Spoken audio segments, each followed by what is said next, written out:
All right, welcome back to Niners Nightly. Larry Krueger with you, back from Arizona and a little trip to spring training, and we're going to talk a little Niner ball here with Brian Peacock, half of Locked On 49ers on the Locked On Network. Him and Eric Crocker do an amazing job covering the Niners, and he's back with us on the Sports Leader to break it all down.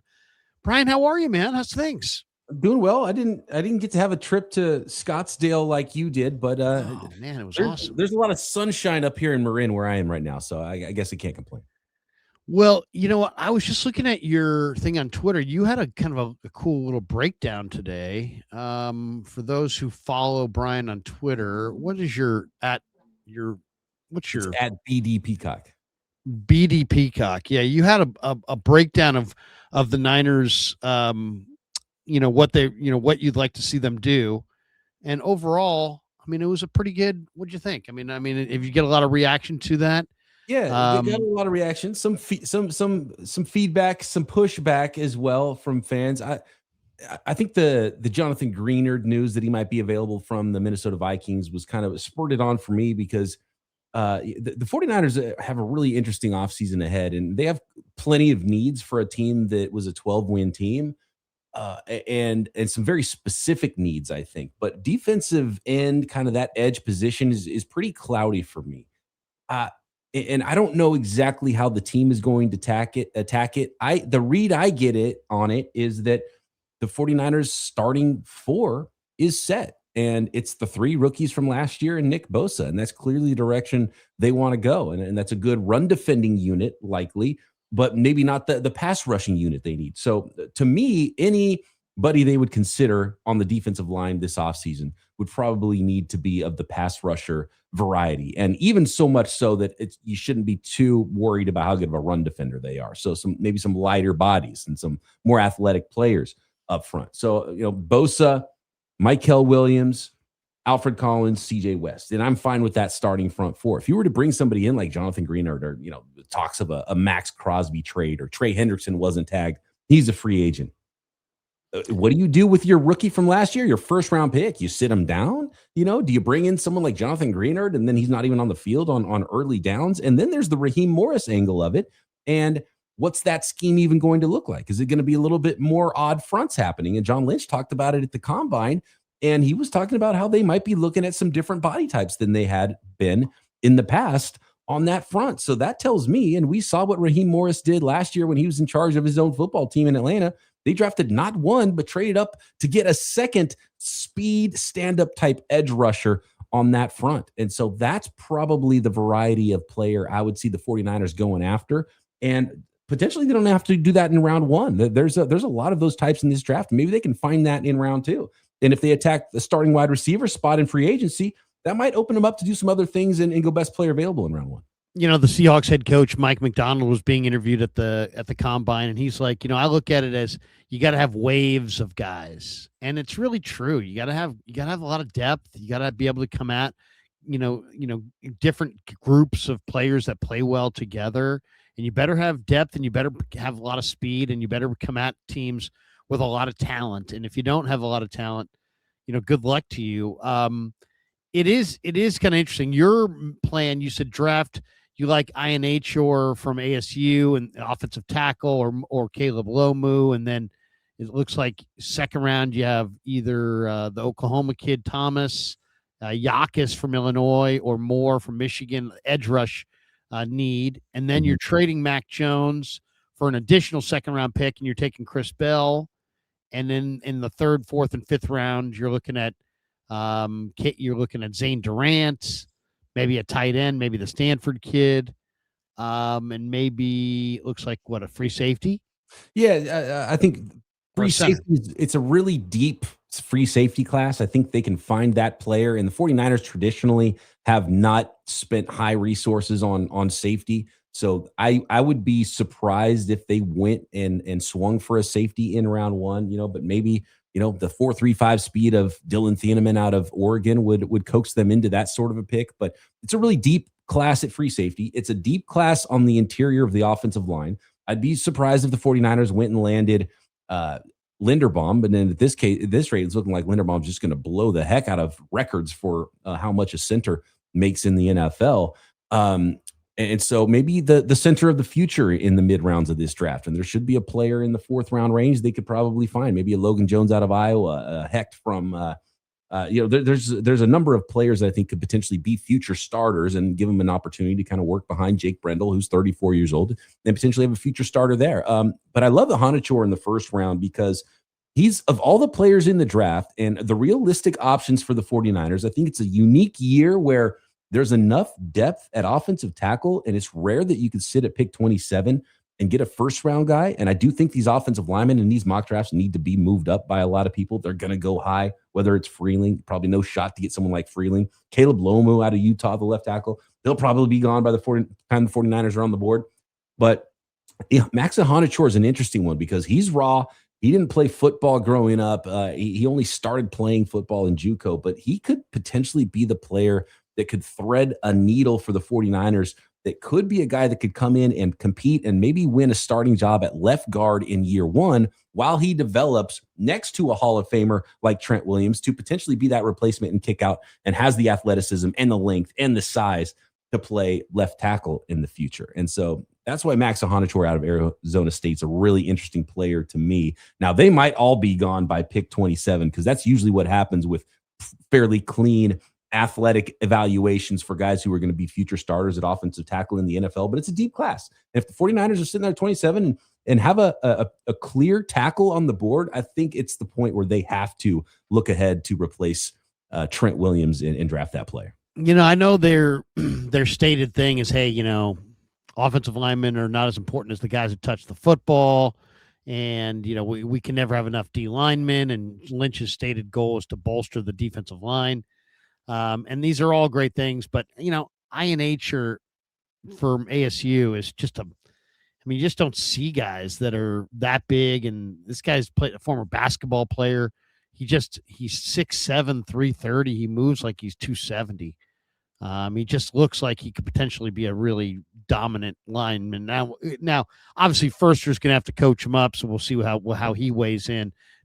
Firster's on record as saying that he doesn't really believe in drafting offensive linemen early unless they're special, but I would beg to differ that this guy would be in that special category. I mean, he looks like he's 265, 270, and yet he's 330. Bleacher Report, or Rap Sheet, I should say, and Albert Breer are both reporting that Alec Pierce is unlikely to sign any kind of a deal with the Colts before. He's not going to be tagged.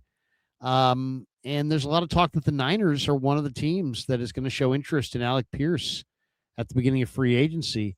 Should they spend that price tag? And we're talking about 25 on the low end, maybe north of 30 on the high end for Alec Pierce. Really? You going to go that high for Alec Pierce? I don't know if I would. I think I probably would not. No, I don't think I would either. I think he might be some of the worst money spent this offseason. And wide receiver free agent money has gotten a little bit wacky. And you look at this draft class where I think Dane Brugler had 17 wide receivers in his top 100. Last year, there was 15 wide receivers taken in the first 3 rounds. Now, not all of them hit, but I don't think there's that much of a scarcity at wide receiver. Now, there might be a scarcity at wide receiver for the 49ers because the way things went with certain players and, shipping out Deebo Samuel and then the Brandon Ayuk thing and then Jawan Jennings being a free agent. So there's clearly a need, and I wouldn't be shocked at all if the 49ers called about every available wide receiver because they clearly need that position. But Alec Pierce is one that I don't know if he fits Brock Purdy, Kyle Shanahan, the 49ers, and the dollar amount. I think I'd probably be out on him. Even Mike Evans would be really interesting, but how much is he going to command at his age? And would he choose the 49ers over a situation like the Buffalo Bills? Dobbs, I think, is a really good name. There's a number of players that could be available in the trade market as well. I think 49ers do have to attack a starting wide receiver, and there's so many avenues for it. Alec Pierce would be well down the list for me. Yeah, I mean, they better get it done, though, because I'm looking at what they got coming back. They got DeMarcus Robinson, Pearsall, Cowing, and Watkins. Those guys combined for 65 touches. That number even seemed a little high to me when I looked it up. But, yeah, that is indeed it. But that's not even a big number for total touches on the year for 4 players that you expect to lead your wide receiver core in 2026. Our friend Tony Pauline said that the Niners have interest in Chris Bell, the wide receiver out of Louisville. at first thought, I was like, wow, that's interesting. He's coming off an ACL. Would they want to roll the dice on a guy who tore his ACL somewhat late in the year and may not be a big contributor right away? But then I thought of, if you're not going to have Jennings and you already don't have Ayuk, Brock Purdy loves to throw that in-breaking route. You really don't have a receiver that makes that in-breaking route, and doesn't run that with confidence. Bell does. I mean, Bell absolutely does. He's big and strong, runs through contact. Reminds me a little bit of Terrell Owens. He's very explosive. He would be on that in-breaker route runner that I think they would miss with JJ. What do you think of Chris Bell in round 1? Or do you think that's, a couple of years ago, Tony was like, hey, they like Garendo in round 3. They took him in round 4. Mm-hmm. Is it one of those things where they like Chris Bell in round 1? Maybe they'll take him in round 2. Right. I don't think you can touch Chris Bell in round 1, and I don't think he'll go in round 1 because of the ACL. But I love Chris Bell. I love the fit for the 49ers. What do the 49ers need? They need speed. They need probably more of an X receiver than a Z receiver if you're going to pair somebody with Ricky Pearsall long term. And they need yards after catch. Well, Chris Bell checks all those boxes. He's got big-time speed. I love the way, and he's not even, for a taller receiver, he's 6'2", 220. It's not even build-up speed. He's got, in the drive phase of his routes, he gets up to speed. He's got acceleration. That's what makes him so good after the catch as well. So he can take a slant to the house. He can get deep because of his speed. He needs some refinement in his route running, but he's a power player. I love the size and speed. Chris Bell, I think, would be a phenomenal fit for the 49ers. And due to his late season ACL, as you mentioned, I think he had surgery at the beginning of December. So, 9 to 12 months. I don't think teams are going to take him that high. I think he's a realistic option for the 49ers on day 2 in the second round range. And it'd probably be a lot easier for the 49ers to take a swing on an ACL guy if he drops a little bit and if they had an extra draft pick for trading someone like Mac Jones. Do you have a favorite receiver in this receiver-loaded draft? I saw Daniel Jeremiah say he thought the Indiana receivers, Omar Cooper and Elijah Surratt, were good fits. I think he's just more than anything saying that, Indiana asks their receivers to block. Yeah. And the Niners told a lot of the receivers at the combine that they met with, hey, look, no block, no rock. A couple of them quoted the Niners as asking that or commenting that way. So that's their theme that they're trying to get out to all their young receivers or all the young receivers they're considering. Is there a receiver that you're super intrigued about in this upcoming draft? There's a lot of them, that's for sure. Yeah, and if it wasn't for the ACL, I would probably be pounding the table for Chris Bell. So I'm kind of pounding the table for him, but in a falling to the second round kind of a range guy. Who knows? He could even fall to the third. You never know how teams treat the medicals, and those medical grades are going to be so important, and what the doctors saw at the combine there with those checks and then the rechecks. But Omar Cooper Jr. just fits so well. He's kind of a combo of Debo and Brandon Ayuk physically in how he plays. He plays with strength.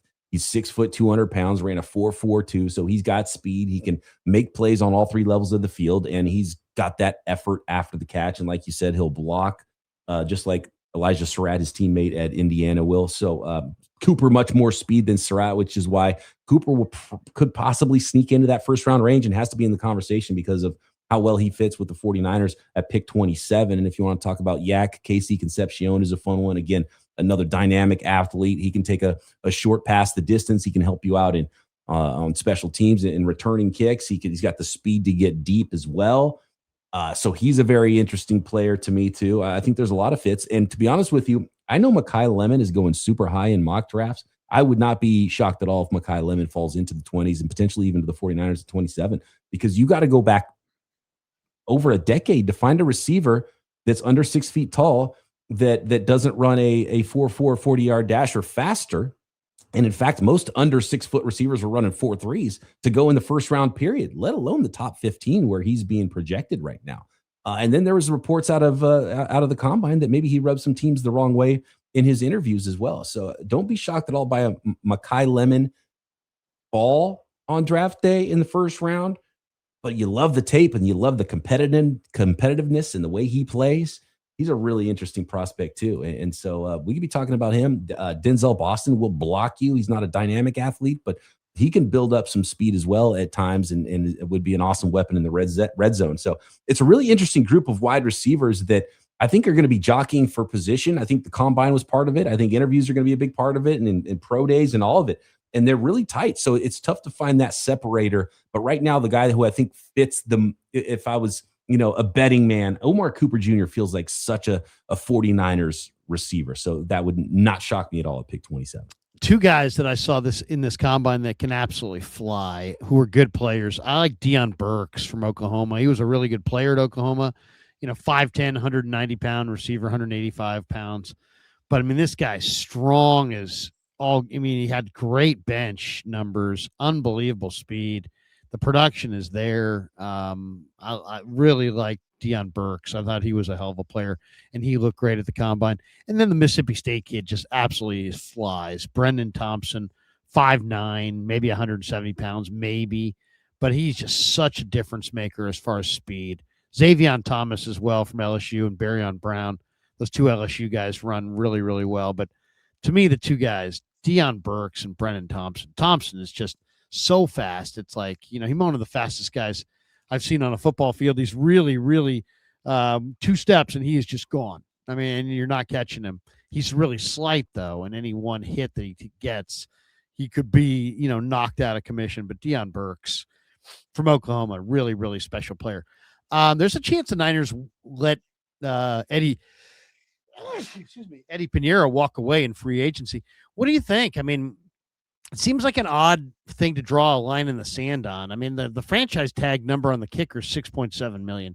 We all know what he wants. He wants $5 million. The Niners are offering 2.5 to 3.5 in that range, supposedly. There's a big difference there. This is a team that went into the 3rd round for a kicker and came up with Jake Moody and got saved by this kicker. It would seem like it would be in their best interest to, pay this guy. Instead, they show no interest. They want to save money on the kicker. I don't understand this fascination with living on the edge with your kicker. Well, Moody's hitting the market again too. So I know he's out there, and he was 18 of 20 after he left the 49ers. So maybe he's all fixed up. They want to bring him back. Matt Gay, I understand where the 49ers are at because they found Eddie Pinheiro on the street after the season had started last year. So, but he was so good for them.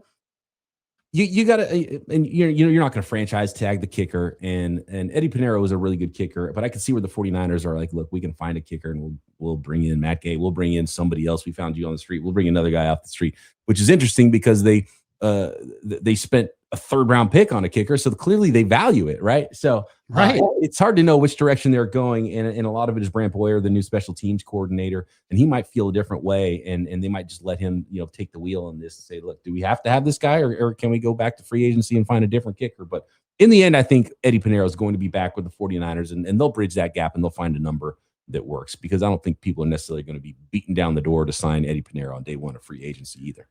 Where's the best next home for Mac Jones?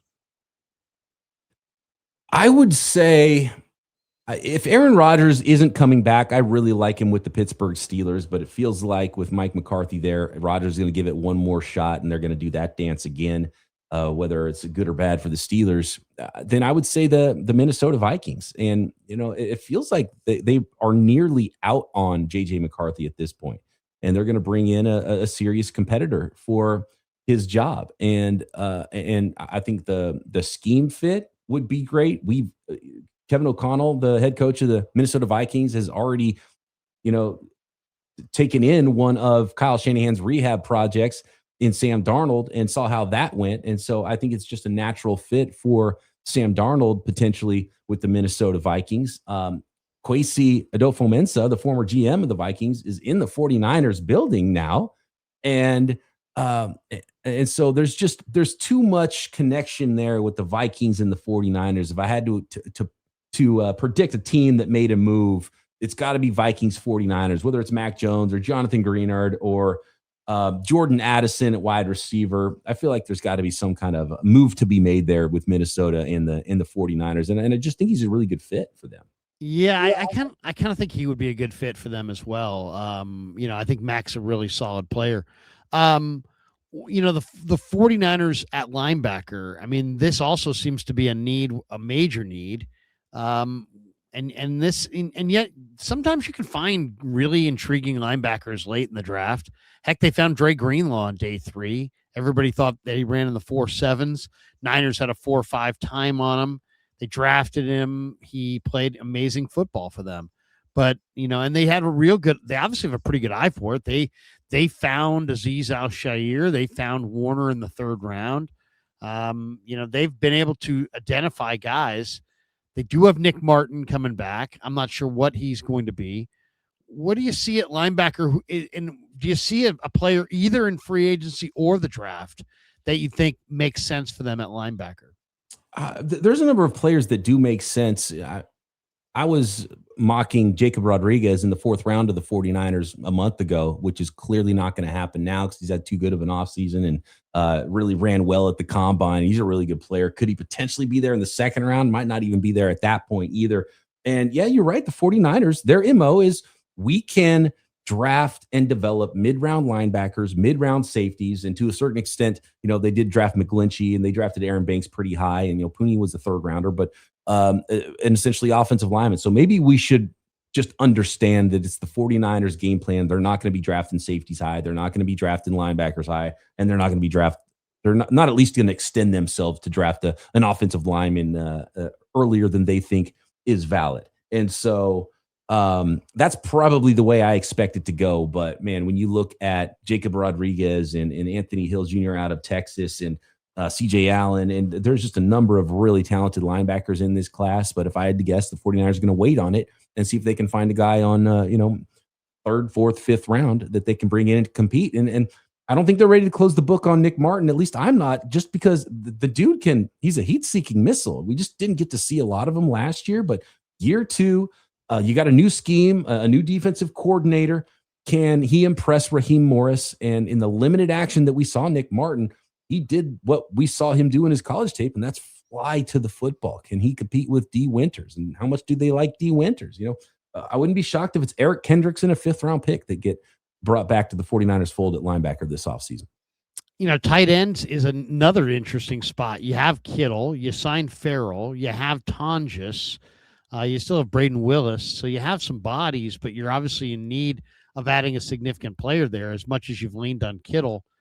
Kenyon Sadiq is a tremendous athlete, but he's going to go probably before the Niners pick. Eli Stowers had a 45.5-inch vertical, and what a great player he was at Vanderbilt. Those 2 guys are kind of like clearly the 2 best tight ends in the draft. Anybody open your eyes? There were a lot of people who were touting the Stanford kid Hauser coming out of the combine. He's strong. He's more of a blocker than a receiver. I kind of like Bauer Sharp a little bit from LSU, but the kid from Oklahoma, Kanik, ran a great 40 time. He looked like a pretty good athlete. Russell Maryland's kid, RJ Maryland from SMU. I thought both of the SMU tight ends, Hibner and Maryland, looked pretty good. Any of the tight ends look good to you? And do you have an idea? Because the Niners like to use the tight end. I've heard people suggest Charlie Kohler. Somebody said Kyle Pitts, but now he's been franchised. But they could always tag and trade him if they wanted to. Do you see a tight end out there? The Niners are definitely going to be in the market for a tight end this year. Yeah, you have to be in the market for a tight end and maybe even a couple of tight ends. A Y tight end, more of a blocker, and maybe another move tight end, which can be a chess piece for you, an H-back, move around. And be a weapon on offense and potentially be, you have to look at life after a lot of players on the 49ers right now too. I mean, Trent Williams and I think Kyle Juszczyk, and they almost jettisoned Kyle Juszczyk last offseason. Would they go to more 2 tight end sets for that extra player, more of an H-back role rather than a true fullback? And so that's an interesting conversation as well. I have a few favorites in the draft, and Kenyon Sadiq would be a slam dunk. I don't think he's going to sniff pick 27. I don't think he's going to get out of the top 15, to be honest with you. Like he's just too ridiculous of an athlete, and apparently he had awesome interviews as well. And he's not big, but he'll block too. So you don't have to just use him as a move piece, which is where Eli Stowers out of Vanderbilt is really not for me. And I don't know if he'll be for Kyle Shanahan because he just doesn't really block at all. And essentially you're just looking at an oversized wide receiver. So he better be super athletic But still a good player. But I think if I'm the 49ers, the three names I like, and I don't think you have to draft these guys super high. You mentioned Sam Roush out of Stanford, 6'6", 267 pounds, a true wide tight end that will block and really helped himself at the combine by running 4.7, and he had the best three cone. I think only about a handful of tight ends ran the three cone, but his was the best of that group, and so really proven that he's got the athleticism to be potentially a three down sort of a true tight end in the NFL. And there's not that many of those because that position keeps getting smaller and smaller in college football. But another guy that could play wide tight end role, Joe Royer out of Cincinnati, 6'5", 247. He didn't run, though, at the combine, unfortunately, but he's got some size and some athleticism. You won't have to draft him probably higher than the 4th round. And then Justin Joly out of NC State, who's a similar size, slightly taller than Kenyon Sadiq, 6'3", almost 6'4", 241 pounds. He also didn't run at the combine, which is disappointing because he's going to need to be fast at his pro day at NC State. But he's a really nice move piece, and he's awesome, and he knows how to get open. He's a really interesting player, very different shapes and sizes of those guys. And I think the 49ers could get one of each, a move tight end and a traditional Y. Couple interesting things I want to get your thoughts on before we call it quits here. One, Drew Dahlman retired today, which just is amazing. He's only 27. And yet, you know what? This is kind of where it's going. There's a lot of the smarter players, people that have done their work on the concussions and all that. Their mindset is get into the league, get paid, get out, and with all your faculties. And, you know, the dream is not to play 10, 12, 15 years in the NFL. The dream's to play, 5 years in the NFL, get paid a nice contract, set your family up, and then get out while you can still walk. I mean, we've seen other guys do this, but this seems, I'm starting to wonder if this will work against some of the players and prospects that come from Stanford or Duke or Harvard or some of these great academic spots. If they're almost going to have to convince the personnel people when they encounter them that they're not going to have a 2-year career. Because, I mean, Drew Dahlman, the Bears are in a lurch, right? I mean, they signed him as a big-time free agent, and now he walks away at 27. I mean, they have a major hole to fill right there. Yeah, 27 years old. I don't remember any big injuries or anything that would have chased him out of the sport either. He had a good season. He's a really good player.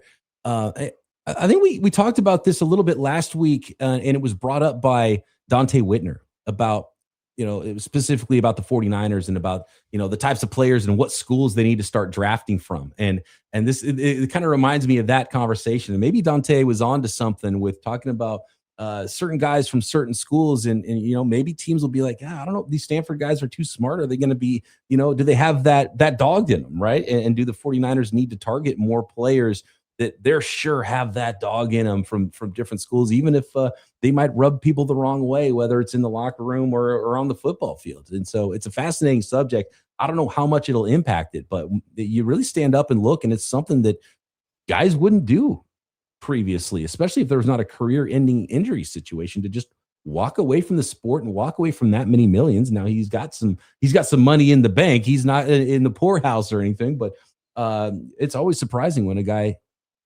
retires that young from the sport, any sport. Last one for you.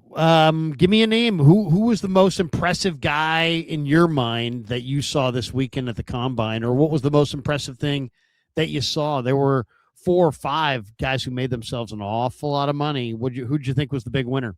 Yeah, I think I'll probably go back to the offensive linemen. How many of these big guys were moving fast, and how many, especially the offensive tackles, solidify themselves as, because usually there's so many guys where it's like, this guy's a tackle, but yeah, maybe he's probably a guard, and there's a few of those in this class as well. But I think the first round might be dominated by offensive linemen, and specifically the tackles, and Monroe Freeland probably has made the most money out of anybody, because he went from a guy that was maybe a late first round player to I don't think you should be shocked how high he goes, and he might be the first offensive lineman off the board, because when you are that much of a slam dunk evaluation at offensive tackle, 6'7", 315, he's got huge hands, long arms, prototype size.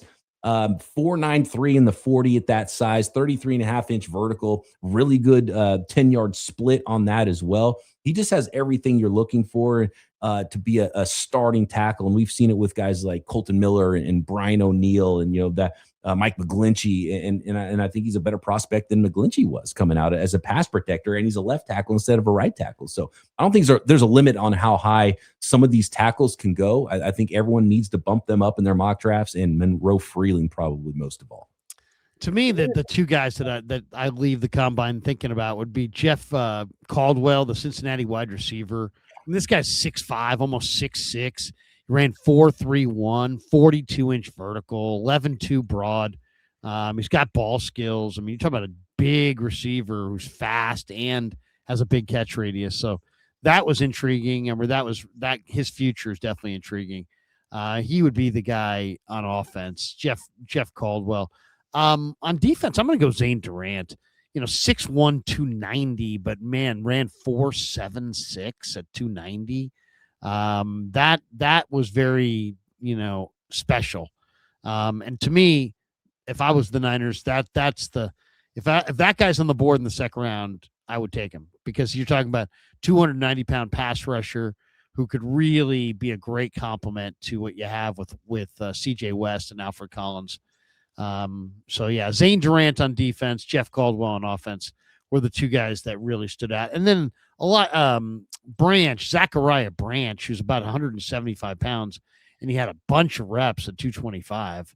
I mean, he really showed great strength on the bench for a small, speedy receiver from Georgia. That got my attention, because the one thing you can't fake in the combine is the lifting.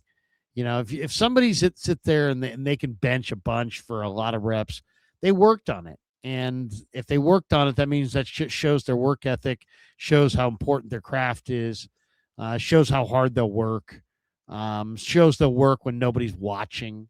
That's the thing. Nobody's great lifting weights and benching and all that stuff unless you're working at it. And to see Branch run the kind of 40 he ran, and to still have the kind of numbers he had on the bench, that guy is really, really a special football player for sure. He stood out. Absolutely. Peacock, tell us what you got cooking on the next edition of Locked On. If KNBR fans want to go check out you and Crocker tomorrow, what's the plan? Yeah, we're actually talking about some of these subjects and what the 49ers plan is and who they might be looking at in free agency and how that path might go for this team build in the 2026 offseason. And we got some bargain hunting, bargain bin free agents as well, because I do think the 49ers might be more busy in the second and third wave of free agency than day one. Everybody loves a good bargain bin free agent. So check out Crocker, check out Peacock on Locked On 49ers. We've got more straight ahead. It's Niners Nightly on the Sports Leader.